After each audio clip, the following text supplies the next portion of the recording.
swing it. It's a ball, fly ball. Home run! 3, 2, 1. All right. Happy New Year's, guys. It's January 1st when we record this podcast, and the NFL season has come to a close. The regular season, anyway. And the playoffs will begin Saturday. Let's just take a look back on how you did last week, Ryan.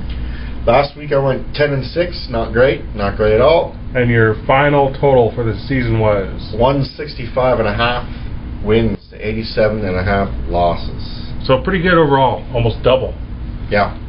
Your loss. Yeah, I did okay. I did all right. I mean, it just a few of those games, I picked one with my heart on a few games instead of my head.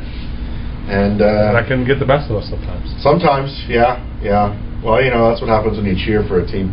Yeah, exactly. Especially when it's not very good. And then I think next year, like we were just talking about before we got on this podcast, this year didn't go with point spread, but maybe next year we'll try to do point spread and see if we can give you guys more of an insight if you are more bettors or you're trying to pick games against the line. Maybe we'll try and give you more of a pick towards that, I guess. Yeah, a little more accurate picks that way. I mean, this way is easy enough, but when you're starting to bet those lines, it gets tough, especially in those 3.5 games. All right, guys. So let's go into the playoffs. Well, I guess before we get into the playoffs, we talk about fantasy. How did you do this year at your fantasy? Well, the one pool, my pay league, I ended up finishing second, lost in the championship game. Dupe at Alfred Morris. I was leading going into that Redskins game, leading by 27 points going into that game, and Alfred Morris was all the guy I had left going, and Morris in that pool put up 42 points, went over 200 yards. Well, he did 200 yards rushing, a couple of touchdowns, and lost that one. By 15, yeah. And then in our OneSecondLeft.com pool, I ended up finishing third. Third overall. That's pretty good, though. I won the regular season. It was a 12-team league, I think, or something, yeah. Yeah. If it's third, that's pretty good. Third overall. It wasn't bad. No. Who finished first? I don't know. Once I realized I was finishing third, I stopped. You know who won. I did. Yeah, you won first. You got first overall. Second overall. That's everybody in the background fucking giving me the standing O. Everybody in the background, yourself included. And second place went to Mark Fagan out of Chicago, who is my uncle as well. And I beat him. Yeah, he's a big football guy as well. So Ryan came through. I'm not a big football guy. Beat a few football guys there.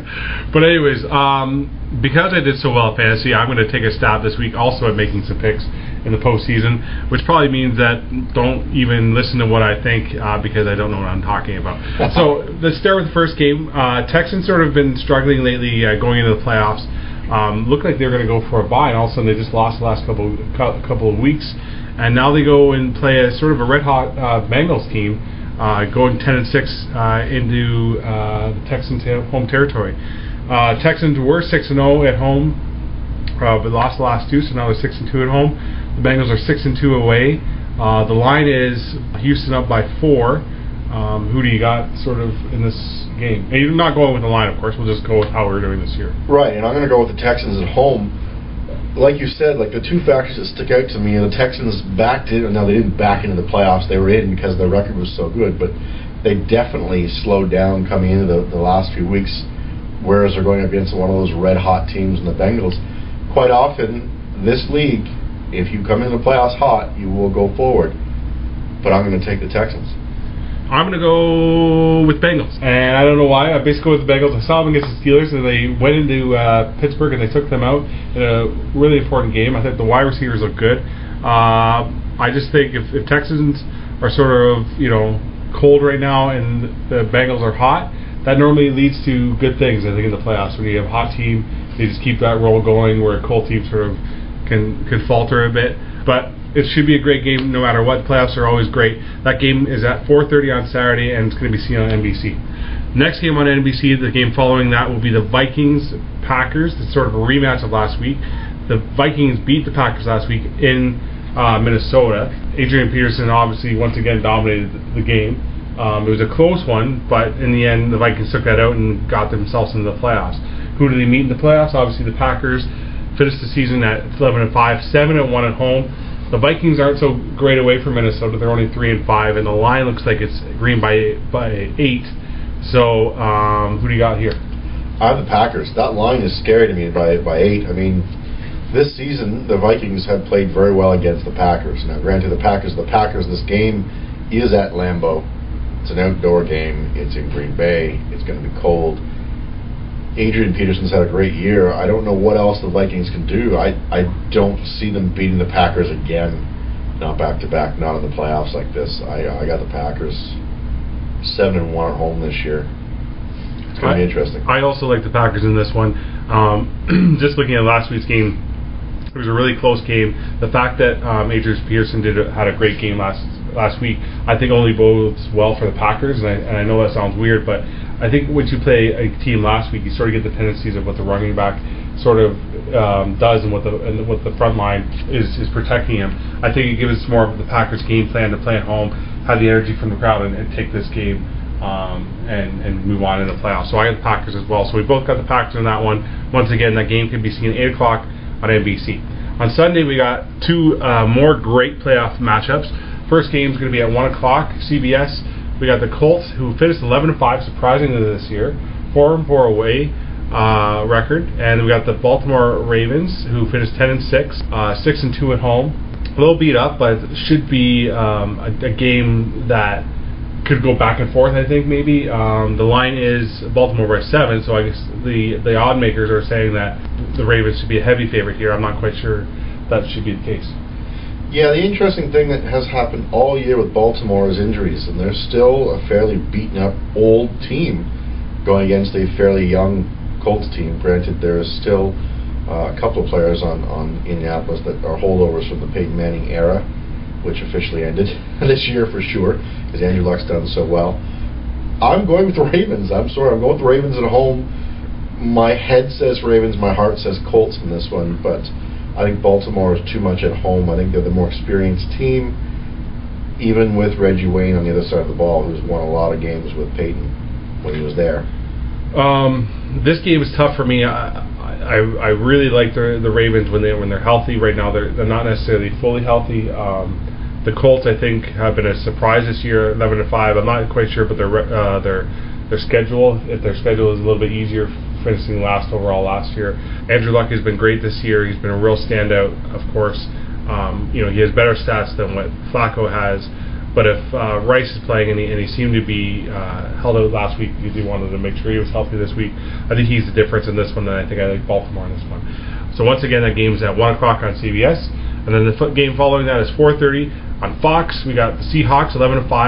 Stellar defense this year. Probably the best defense in the league.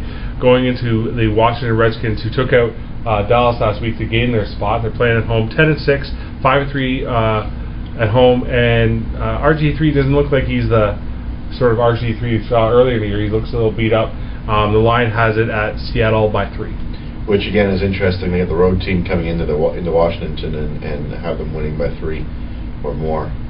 This is a great game for me. I really don't follow these two teams very much at all, especially Seattle. I've hated Seattle ever since they were part of the AFC West, where the Raiders were. Redskins, they were a team that in the 80s with the Hogs and everything, and Theismann, that were big, Riggins. They're an exciting team now with Griffin III playing for them. And Alfred Morris emerging this year, breaking all the Washington running back records held by Portis. I think Washington is the team to beat, even though we've got another emerging great rookie quarterback in Wilson on the other side. Marshawn Lynch has had a pretty good year. I think the receiving core for Seattle is weak. I also don't think the receiving core for Washington is that strong unless Pierre Garçon shows up. So this one could be an interesting game. This might be all quarterback, running the ball with short dump passes, and then putting it in the hands of these two running backs who have had great seasons.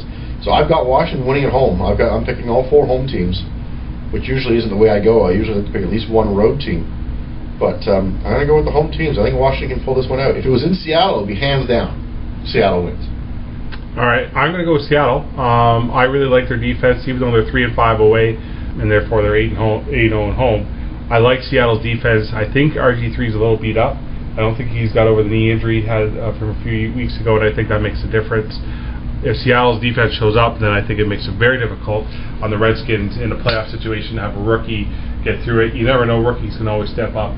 But I'll just go against you for the sake of going against you, and I'll pick the Seahawks in this one. So, once again, I got the Bengals. Ryan's got the Texans. We both have the Packers. We both have the Ravens, and I have Seahawks, and you have the rest. Split on those two, yeah. So we'll see who's right and who's wrong. Ryan's been great all year this year, so I'm assuming that I will be wrong and Ryan will be right. So if you're making wagers, probably go on him, not me. Playoffs, though. It's playoffs, though. You never know. It's true. You do not know. Just quickly going over one last game. It's going to be the BCS game.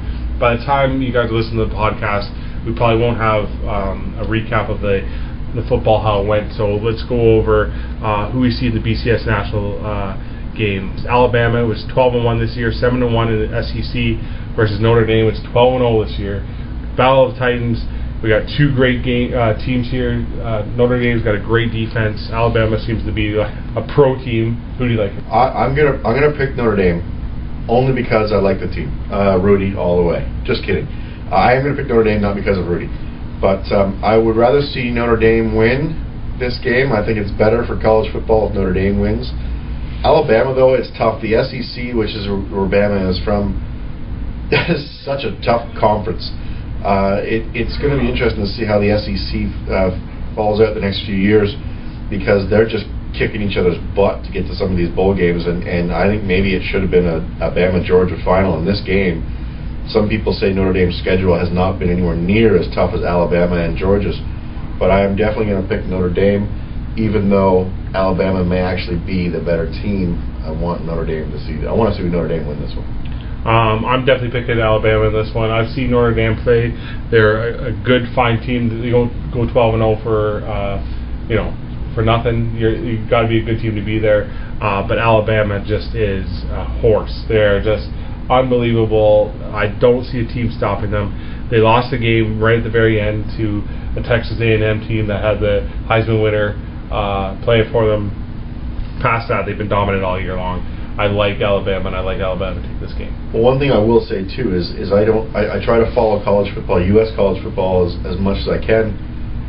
This to me seems like it's been a really good year for college football in the States. There's been a lot of really good teams, and the fact that this is the BCS championship game is one thing. When you've got teams like Georgia who aren't in this game, who in past years probably would have been here easily, it really speaks volumes about how deep the NCAA ranks are right now. And that doesn't even include the fact that Ohio State, who can't play in this game or can't even be considered for this game, went 12-0 this year as well. Absolutely. I mean, Oregon, 11-1, another strong team.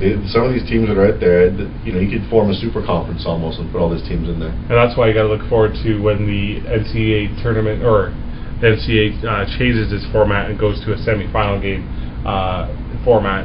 That fans of this college football are going to be going through the roof, because now you're going to see who the best of the best really is, especially when you consider the top four teams in the BCS teams.